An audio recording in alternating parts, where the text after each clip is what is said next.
아시아나항공에 대해서 알아보겠습니다. 금호 아시아나 그룹 회장이신 한창수 회장님이시고요. 2018년 9월에 취임하셨습니다. 마찬가지로 그렇게 오래되진 않으셨어요. 출생은 1959년이시고요. 현재 아시아나항공 대표이사 사장직을 역임하고 계십니다. 경력으로는 아시아나항공 재무담당, 관리본부장, 전략기획본부장, 경영관리본부장, 아시아나 IDT 대표이사를 역임하셨고요. 평가로는 금호 아시아 그룹 내 재무, 기획 전문가로 꼽히는 인물입니다. 박상구 전 회장과 관련된 오너리스크, 높은 부채 비율 등으로 어려운 상황에서 이제 아시아나항공 경영 책임을 맡아 재무 구조를 개선하는 데 총력을 기울이고 있습니다. 아시아나항공의 비전으로서는 고객들이 다시 찾고 싶은 항공사, 직원들이 즐겁게 일하는 회사로 거듭나야 한다며 경영 정상화를 위해 소통하는 기업 문화, 튼실한 재무 구조, 변화와 혁신을 내세우며 긍정적으로 소통하는 열린 기업 문화를 만들겠다고 강조하고 있습니다. 네, 그러면은 이 한창수 아시아나 이 그룹의 이 사장님이 면접에 과연 들어오실까? 이거 한번 좀 예측을 한번 해보라고 하고 싶은데, 케빈은 어떻게 이분이 직접 면접에 들어오실 것 같습니까? 아니면 지금 아시아나항공이 굉장히 어렵잖아요. 네. 구조조정을 혹독하게 하고 있는 와중인데, 과연 이분이 사실 이제 오신 지가 얼마 안 되셨어요.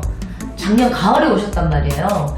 그러면은 면접장에 이분이 들어오실 것 같습니까? 아니면은 현재 아시아나항공이 위기니까 그 위기를 극복하는 데 집중하라고 면접에 안 들어오실 것 같습니까?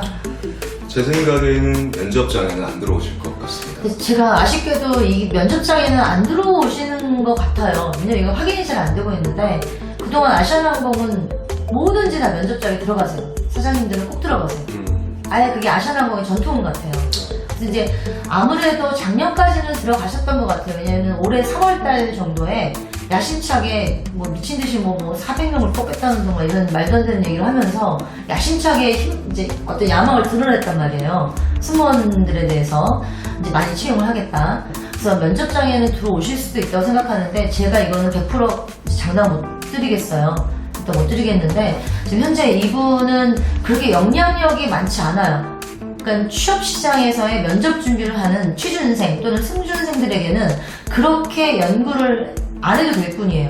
왜냐면 아직까지는 많은 영향을 끼치지 않고 있어요. 그래서 이제 이분이 아닌 이제 그 전에 이제 사장님이셨던 분 있죠. 예, 그분에 대해서 저희가 알아야 되거든요. 그래서 그분에 대해서 한 번만 이렇게 넘겨주세요. 네. 일단 소개를 해드려야죠. 한번 읽어주시죠, 이름만. 네네. 네, 김수천 전 아시아나항공 사장님이 계십니다. 이분을 모르시면 큰일 나요.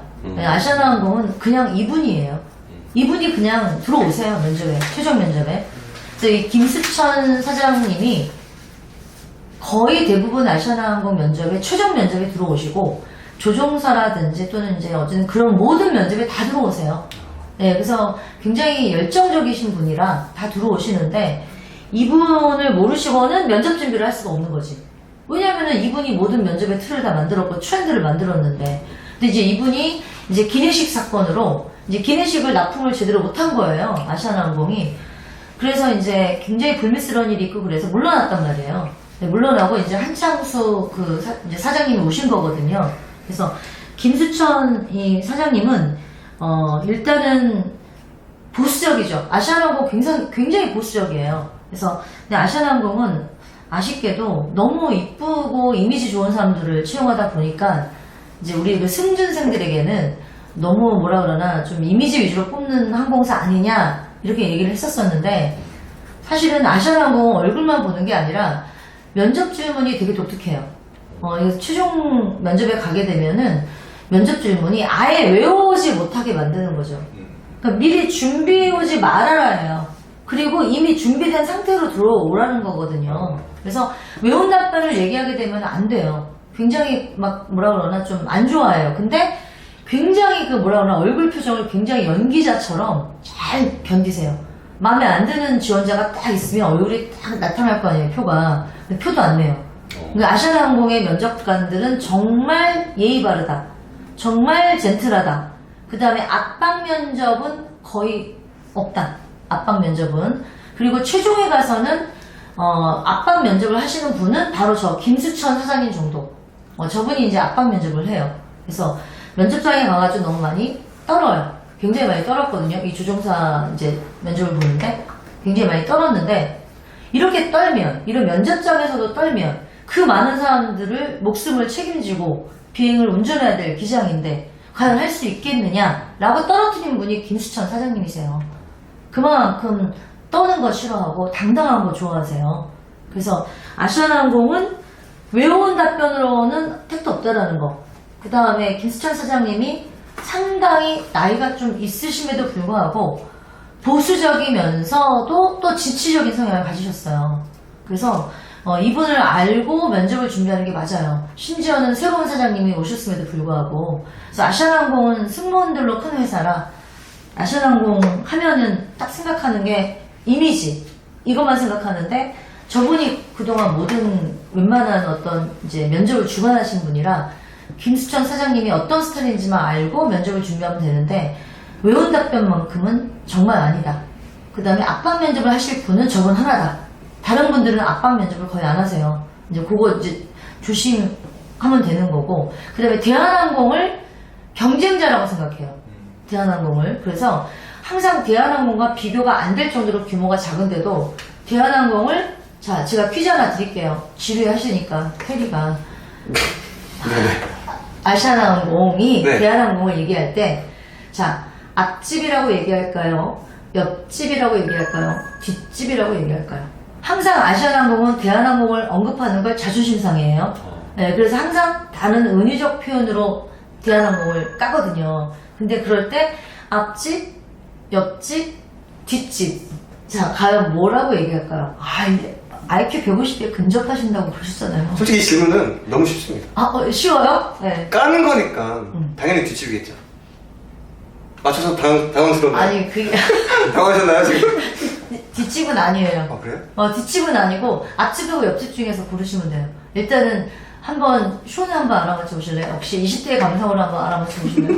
근데 이게 되게 그러니까 간단하게 생각하면 되는 게 사실 앞집이라고 하면 네. 이미지가 네. 좀 앞서 있다 네. 이런 느낌이니까 그럼 맞아요. 뒷집이 아니면 옆집.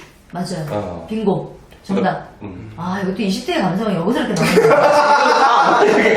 30대로 같은 사람이 좀. 그러니까 왜 앞집이 아니고 왜 옆집인지 그 이유를 내가 설명하려고 했었는데 이미 쇼니 해주셨어요. 맞아요. 앞집이라고 하면 자존심 상해요. 네, 옆집이어야 해요. 나란히 같이. 네, 이런 어떤 야심을 항상 드러냈어요. 그래서 아시아나항공에 가서 저는 대한항공에 이런 실수를 하게 되면 떨어져요. 왜냐면 그 정도로 대한항공을 아예 그냥 경쟁자로 보는 거예요. 경쟁자로 보고 항상 뭐라고 얘기하느냐? 옆집. 이렇게 옆집에서 얘기를 해요. 그리고 아시아나항공에서 대한항공으로 또 지원 넘어가는 사람들도 여러 명 있다 보니까 그런 일이 발생을 하는 건데 그 정도로 자존심이 있는 그런 어떤 사람들이라는 거? 면접하는 사람들이. 그러니까 거기서는 대한항공과 비교해서 어떤 질문이 들어오면은 아시아나만의 이유를 정확하게 말을 해야 돼요. 아시아나만 꼭 아시아나야만 하는 이유가 뭐냐 이거죠. 근데 이제 아시아나항공을 타봤는지 모르겠다. 지금 그 케빈은 아시아나항공 타보셨어요? 어렸을 때 타봤는데. 기억 안 나겠네요, 네, 어렸을 좋아. 때는. 근데 기억은 나진 않습니다. 아, 어렸을 때 비싸니까 좀. 네. 그러면은 테리는 대한항공만 타는 약간 황금수저. 아 네. 그러니까 쇼는 그럼 타보셨나요? 네, 다 왔습니다. 뭐 다른 점 있나요? LCC하고? 일단은 메이저이기 때문에 네. 훨씬 넓고 확실히 네. 그리고 일단 말씀하신 대로 되게 이미지가 네. 되게 승무원 이미지가 너무 네, 단아하고 젊어요. 만면의사. 네, 젊고 네. 만면의사. 일단 그렇게 저는 느껴졌어요. 맞아요. 이게 맞는데 음. 아시아나항공은 승무원으로 큰 회사예요. 그러니까 인적 자원으로 큰 회사니까 대한항공은 시스템으로 큰 회사야. 그래서 항상 승준생들이 어려워하는 질문이 왜 아시아나 항공이어야만 하죠? 라고 물어볼 때는 대한항공을 염두에 두고 물어보는 거예요. 너는 왜 대한항공을 안 오고 아시아나에 왔니? 너 대한항공에 갈 능력이 없으니까 아시아나 온 거야? 이런 거를 싫어하는 거지. 그러니까 아시아나야만 하는 이유를 꼭 물어보는 경우가 많아요. 그럼 맨날 대답을 못 하는 거예요. 대한항공이 1위니까. 2위 항공사가 뭐 이렇게 얘기하면 안 되잖아요. 그래서 그때는 항상 대한항공은 시스템으로 큰 회사. 그 다음에 아시아나항공은 승무원으로 큰 회사예요. 네, 그래서 저는 제가 승무원으로 지원하는 이 입장에서 인적 자산을 소중히 여기는 이 회사의 꼭 중요한 자원으로 남고 싶습니다라는 그런 어떤 상태로 지원을 해야 되는 거예요. 근데 예를 들어서 이제 어떤 데 가고 싶은지 궁금하네. 케빈은 한 곳은 시스템이에요. 정말 정비가 잘 돼 있어요. 클라우딩 서비스 최초 막 그냥 100억 이상 막 그냥 서버 막 증설하고 막 이런단 말이에요. 그 다음에 이제 아시아나항공은 막 승무원 진짜 막 잘못하면 막 무릎까지 꿇을 정도로 정말 죄송합니다. 이렇게 얘기를 한단 말이죠. 근데 예를 들어서 바퀴벌레가 나왔어요. 그럼 아시아나항공에서 바퀴벌레가 나오면 승무원들이 그거를 기분 안 나쁘게 만들어야 되거든요. 근데 이제 알다시피 에미레이트나 이런 데서는 바퀴벌레가 나오면은 이제 너무 좋아요. 승무원들이나 손님들이. 왜 좋아하냐면 이 바퀴벌레가 나왔다는 얘기를 하면 비행기에서 내리면 회사에서 $500를 줘요. 이메일로 보내주고 사과의 어떤 그런 뜻으로. 50만 근데 네, $500. 50만 원. 네, 그쵸. 500만 원 넘죠. 50만 원 넘죠. 50만 원. 근데 아시아나항공은 승무원이 가서 다 해결해야 돼.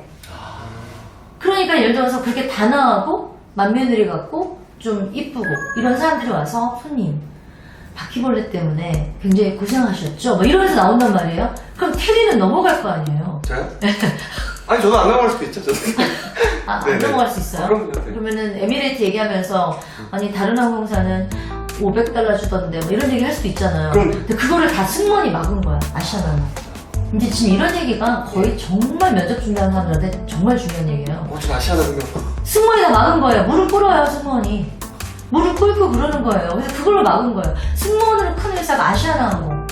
근데 대한항공은 시스템으로 커서 일종의 국적사, 나라의 지원, 그 다음에 효율적인 관리, 인사 관리, 이런 걸로 큰 회사잖아요.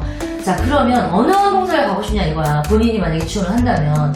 케빈은 시스템으로 아주 그냥 정비가 잘 돼 있는, 교육 체계도 잘 돼 있는, 이제 승무원보다는 회사가 유명하고, 회사가 시스템이 잘 돼 있어서 그 속으로 들어오는 구성원으로 들어오는 그런 항공사와 그 다음에 내가 제일 중요하고 내가 주인공이 되는 어떤 항공사. 자, 어디로 들어가서 일하고 싶어요? 저 같은 경우는 이제 시스템으로 들어가고 싶습니다. 그 이유는 뭔가요? 스타일상 그럴 것 같았어. 네.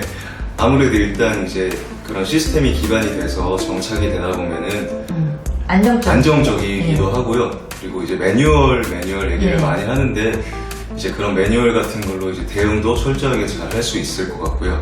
편하죠. 조금 더 일하기가 육체적으로는 스케줄이 많을 때는 힘들겠지만 그렇죠. 아시아나가 훨씬 힘들죠. 네, 승무원으로 다 해결을 해야 되니까. 본인은 그렇다. 그러면 테리는 어느 항공사에 근무를 하고 싶으세요? 물론 전혀 근무하고 싶지 않지만 둘 중에서 골라야 되는 거예요. 네, 그쵸. 당연히 둘 중에 하나 골라요. 둘 중에 하나. 면접에서 이거 되게 많이 나와요. 둘 중에 하나만 골라주세요. 맨날 나와요. 아니, 아시아나만 가면 맨날 대한항공 얘기를 하니까 우리는 이걸 정리를 해줘야 되거든. 저 궁금한 게 있는데 그러면은 아시아나항공은 그만큼 승무원한테 뭔가 복지라든지 이런 게 더 발달이 된 건가요? 뭔가 아니요. 이득이라든지 아니요. 동일한 조건이니까. 맞아요. 월급이 더 작아요. 그러면은 당연히 월급이 적어요. 월급이 적은데, 근데 그 선배가 괴롭히는 게 대한항공에 비해서 한 40% 정도 없어요. 또 괴롭힘이. 네. 그런 게 내리갈굼이 또 있나요? 내리갈굼이 있다면 그거 못 견디거든요. 네. 제가 많이 당해봐서. 그러면은 아시아나를 가셔야 되겠네요. 좀 이제 제가 실질적으로 이렇게 막 그리고 예를 들어서 네. 살이 찌면은 대한항공은 옷을 큰 옷을 안 줘요. 그럼 어떻게 그 옷을 입으려면, 유니폼을 입으려면? 또 빼야죠. 네, 근데 아시아나는 아무 상관없어요. 처음에만 되게 마른 사람을 선호하지만 막상 근무를 시작하면 살이 찌면은 다 알아서 사이즈 크게 큰 걸로 줘요. 그러니까 그런 분위기거든요. 아시아나 가야 되는 거 아니에요? 일단 저는 뭐 시스템이랑 그것도 좋고 하지만 저 내리갈굼이 네. 너무너무 싫기 때문에 싫구나. 약간 봉급 적게 받 그래도 자유로운 분위기. 네, 일 적게 일하고. 네, 아시아나항공을 저는 택할 것 같습니다. 그렇죠. 딱 네네. 맞아요. 네, 아시아나. 근데 본인에 대해서 상당히 정체성을 정말 잘 알고 있어요. 어떻게 이렇게 정체성, 아이덴티티, 영어 나왔어. 아이덴티티. 아이덴티티 딱 네. 하시는 것 같아요. 그럼 알아요. 알죠. 나 자신을 알아요. 네. 쇼는 어느 항공사를 지원하고 싶어요? 근데 진짜 어렵네요. 네. 이게 애매모하죠. 진짜 너무 애매해요. 근데 맨날 이렇게 비교를 해서 면접에서 나오니까. 근데 왜 저는- 대한항공 안 갔냐? 왜 아시아나 아니야? 저는 근데 케빈 씨랑 같은 의견입니다. 네. 왜냐하면 어쨌든 같은 대기업이긴 대기업이에요. 대기업 중에서도 그래도 당연히 지금 부동의 1위는 대한항공. 네. 이거는 일반인들도 아는 상식일 수도 있어요. 그리고 사실 그런 기업에서는 시스템이 가장 중요하다고 저는 생각하기 때문에 편하죠, 일하는 사람 입장. 일하는 사람으로, 그쵸. 일하는 사람으로서 시스템이 있어야지 저희도 아까 말씀했듯이 그렇게 일하기도 안정성이 안정성이 있죠. 있기 때문에 안정을 추구하는 스타일이구나. 저라면 대한항공을 선택하지 않을까. 그래서 이게 지금 딱 나뉘어요. 아, 나는 대한항공 싫어요. 선배들이 너무 괴롭혀요. 교육 너무 많아요. 맨날 승진하래요. 승진하면 또 교육도 받아요. 근데 아시아나항공은 널널해요. 그러니까 승진 막 너무 괴롭히지도 않고요. 승진 못하면 막 눈치를 주잖아요. 근데 아시아는 안 주거든요. 그러니까 그런 어떤 딱 보니까 테리가 좋아할 만한 항공사는 아시아나항공이네. 예, 맞아요. 네, 아시아나항공 남자 승무원 얼굴상도 맞아요. 테리가. 네, 왜냐면 아시아나항공이 그런 거 다 나하고 고급지고 뭔가 스마트한 이런 걸 네, 맞아요. 네. 비용까지 경비한 맞아요. 아시아나항공 남자 승무원 딱 한 명이거든요. 그 한 명이 또 제가 된 건가요? 네. 너무 영광스러워. 이런 영광스러워. 짜릿하고 스타일이잖아요. 네. 그래서 아시아나항공은 이제 이 정도로 얘기했으니까 대강 지금 승준생들은 이제 대한항공과 아시아나항공을 비교해서 면접장에서 아시아나항공을 왜 오셨나요? 대한항공 굳이 있는데? 지금 대한항공을 얘기 안 해요. 옆집 있는데? 우리 집 왜 왔어요? 이렇게 물어본단 말이에요. 우리 집에 왜 왔니? 그렇게 스트레이트로 물어보나요? 네, 그렇게 물어본단 말이에요. 그러면은 당연히 제가 지금 방금 얘기하는 거를 정리하셔야죠. 네, 아, 너무 중요한 팁이 나왔어요. 그렇습니다. 네, 자, 그래서 이제 아시아나항공.